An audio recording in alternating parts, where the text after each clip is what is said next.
পছন্দনীয় পরিবার এটা আল্লাহর কাছে, সুবহানাল্লাহ পড়েন। আমাদের পরিবারও পরিবার, ওনার পরিবারও পরিবার। ওনার স্ত্রীর নাম হান্না বিনতে ফাখুজ, এই ইমরান ওনার স্ত্রীর নাম হচ্ছে হান্না বিনতে ফাখুজ। উনি হচ্ছেন মারিয়াম আলাইহিস সালামের বাবা, ঈসা আলাইহিস সালামের নানা। আল্লাহর কাছে কতটা প্রিয় ব্যক্তিত্ব, পার্সোনালিটি হলে তার নামে আল্লাহ কোরআনে একটা সূরাই দিয়ে দিয়েছেন, সূরাত আলে ইমরান।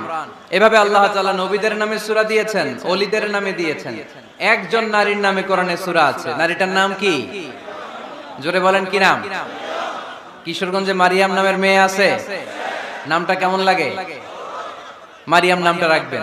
কোরআনে একটা নারীর নামে আল্লাহ সূরা ডেডিকেট করেছেন, কিন্তু অনেকগুলো পুরুষের নামে আল্লাহ কোরআনে সূরা ডেডিকেট করেছেন, কিন্তু একজন নারী।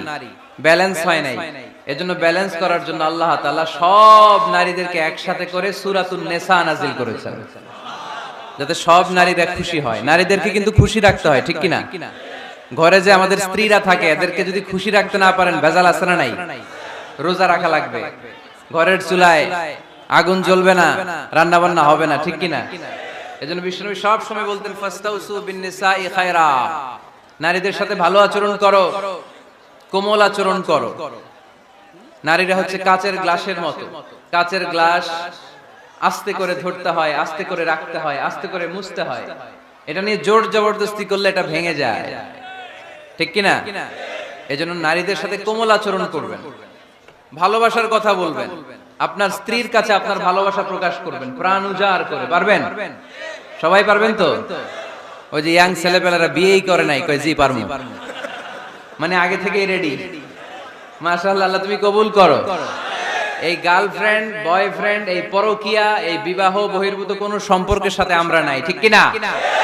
আমরা বিয়ের মাধ্যমে পবিত্র বন্ধন নিয়ে জান্নাতে যেতে চাই, কারণ বিয়ের বন্ধনটা এটা জান্নাতি বন্ধন। আল্লাহ তাআলা সাইয়েদনা আদম আলাইহিস সালামকে বললেন, তুমি ইয়া আদম উসকুন আনতা ওয়া যাওজুকাল জান্নাত, তুমি আর তোমার বউ মিলে জান্নাতে থাকো।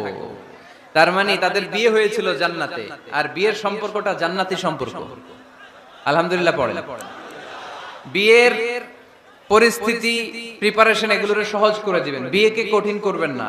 আল্লাহর দোহাই লাগে, যে সমাজে বিয়ে করা কঠিন ওই সমাজে জিনা করা সহজ, আর যেই সমাজে বিয়ে করা সহজ ওই সমাজে জিনা করা কঠিন, ঠিক কিনা?